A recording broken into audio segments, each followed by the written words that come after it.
Chronic kidney disease.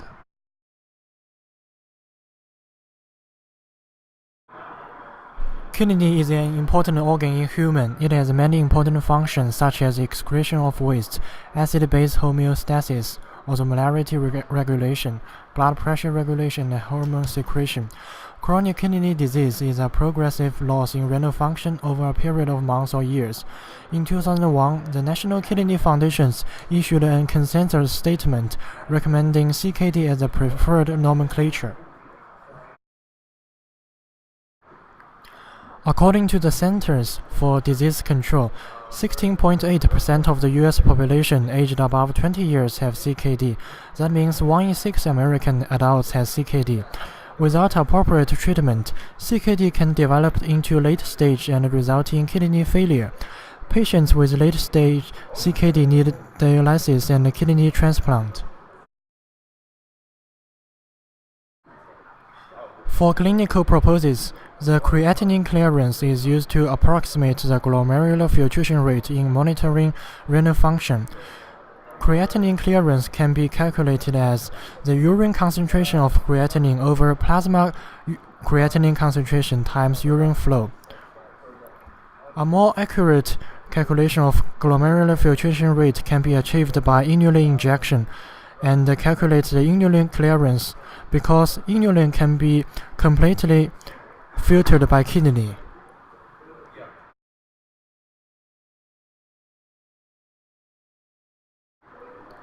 Usually, the GFR value of a healthy individual is higher than 90.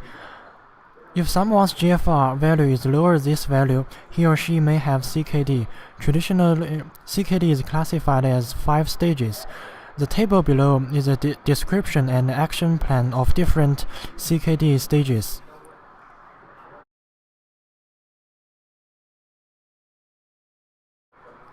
The incidence of CKD varies in age and ethnic groups. This disease is more prevalent among seniors, and it's also more prevalent among African American, Pacific Islander, and Native American. Although primary diseases of the kidney can result in CKD, other diseases such as diabetes mellitus, hypertension, and glomerular nephritis, a kind of glomerular inflation, can also cause CKD. CKD has many risk factors.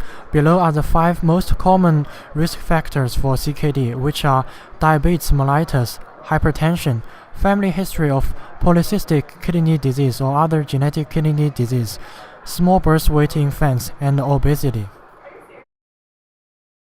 CKD, pathophysiology and symptoms. As previously said, CKD is a progressive damage to the kidney that leads to a reduction in the GFR below 60%. Pathophysiology of CKD. Regardless of the etiology, number 1, in CKD, renal tissue is destroyed and the remaining nephrons become more active and hypertrophy to cope with their increased activity. This hypertrophy entails increased glomerular size and pressure. However, these alterations that the nephrons undergo are maladaptive in the long run and cause them to fail as well. Number 2. The increased pressure in the glomeruli of the remaining nephrons increases their permeability, which manifests in proteinuria. Furthermore, the release of growth factors stimulates the hypertrophy and fibrosis of the nephron. Thus, as the remaining functional nephrons hypertrophy more and more to increase their activity, they become more permeable, undergo fibrosis, and are ultimately destroyed as well. Number 3. This leads to a progressive destruction of the kidney that, at this point, is independent of the underlying causes of the initial kidney destruction. As the remaining nephrons are destroyed due to this mechanism, the GFR drops more and more until the kidney loses its function. With a destruction of 75% of kidney tissue, the GFR drops to 50%, which shows the great adaptability of the kidney. Patients with CKD in stages 1 to 3 are generally asymptomatic despite the reduced GFR. However, after a GFR drops below 30%, the loss of kidney function becomes evident and the signs and symptoms start to appear. The main signs in CKD that arise from the loss of kidney function are the following. Hyperkalemia, which means increased potassium in blood. The normal values of the potassium in blood are maintained until the very last stages of kidney disease as long as aldosterone secretion is maintained. Aldosterone secretion also causes sodium and water retention, which causes hypertension. Hyperkalemia leads to neuromuscular symptoms, including coarse muscular twitches, peripheral sensory and motor neuropathies, muscle cramps, and hyperreflexia. This happens because elevated potassium levels interfere with the correct despolarization of cells as it moves the resting membrane potential closer to threshold. Uremia. Although the causes of uremia remain unknown, it is a syndrome that arises from the accumulation in the blood of byproducts of protein metabolism, mainly urea, which the damaged kidneys fail to eliminate from the blood. The symptoms associated with uremia are usually neurological and include anorexia, nausea, vomiting, and weight loss. Anemia. Erythropoietin production diminishes as the kidney is destroyed. This leads to a normocytic, normochromic anemia. In this type of anemia, the red blood cells conserve their shape and color but are reduced in number. Hypervolemia and hypertension. As the number of nephrons is reduced, the kidney loses its ability to concentrate urine, and water and sodium are retained in the body. After the GFR drops below 10%, water starts accumulating in the extracellular space, and this leads to edema, due to the increased hydrostatic pressure in the capillaries, hypertension, and may lead to heart failure. Hyperphosphatemia and hypocalcemia. Number 1. Kidney production of calcitriol is reduced in CKD as the kidney function is reduced. This leads to hypocalcemia.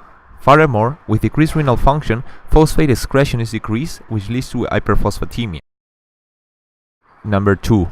This situation causes the release of parathyroid hormone, PTH, in an attempt to control the situation. Number 3. The increased release of PTH causes the bones to release calcium. Number 4. This calcium loss in the bones causes a series of bone debilitating disease, commonly known as renal osteodystrophy. Metabolic acidosis. As CKD progresses, the kidney loses its function to secrete hydrogen ions, and thus the pH of the blood drops below 7.4.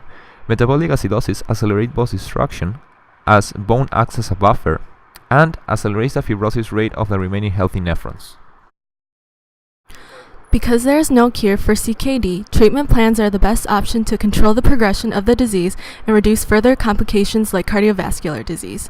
Patient evaluations are usually conducted after a patient is diagnosed with CKD to determine the stage and underlying cause of CKD.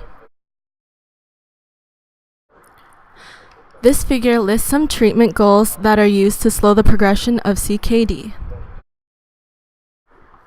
Hypertension, also known as high blood pressure, is treated with ACE inhibitors and ARBs to prevent vasoconstriction to decrease blood pressure. High cholesterol is treated with statins, which lower cholesterol by inhibiting the enzyme that forms cholesterol. Anemia, which can lead to fatigue and weakness, is treated with erythropoietin hormone supplement, which can increase red blood cells and treat the symptoms of anemia. Fluid retention, which leads to swelling, especially in the arms and legs, is treated with diuretics, which can be used to maintain the balance of body fluids. Weakened bones can be treated with calcimimetics, calcium and vitamin D supplements to prevent further weakening of bones. Phosphate-binding medications help lower the amount of phosphate in your blood, increasing the amount of calcium available for your bones. In addition, a low-protein diet may be recommended in order to treat high waste products in the blood. In some cases, even with treatment, CKD will progress and worsen and sometimes lead to kidney failure. When this happens, renal replacement therapy is needed. The first option is dialysis, the removal of salt, waste products, and extra fluid by artificial means. There are two types, hemodialysis and peritoneal dialysis. The second option is kidney transplantation. Kidney transplant involves surgically placing a healthy kidney from a donor inside your body. Along with this, anti-rejection medicines along with special diets are required. As GFR decreases, the risk for cardiovascular disease increases.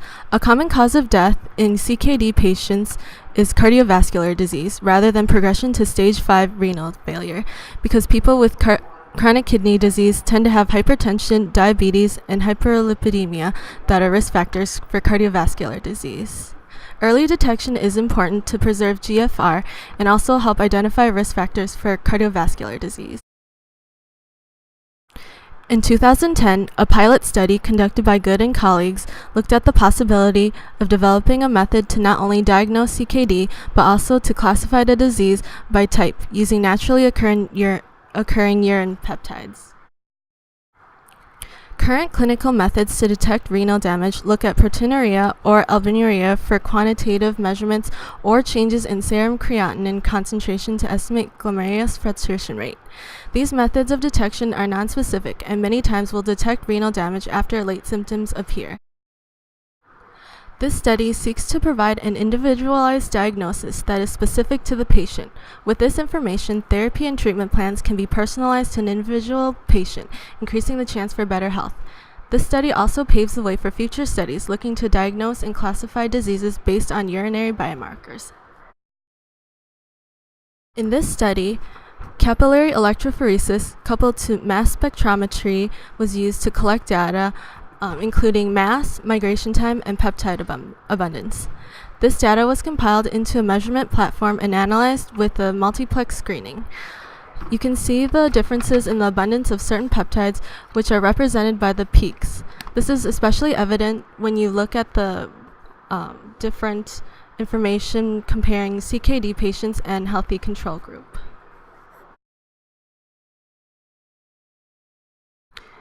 Here's a list of biomarkers that Good and his colleagues determined for CKD. Because proteins undergo an enzymatic breakdown in the urine, these proteins become fragments, or peptides.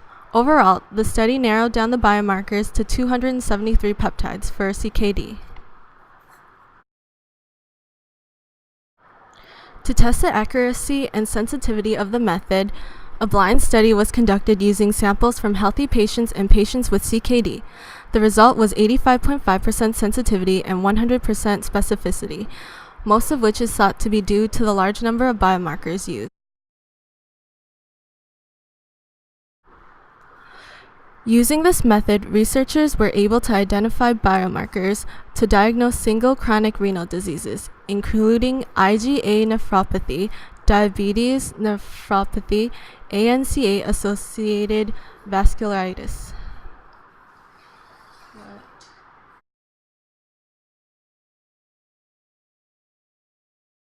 Case study.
Questions about CKD.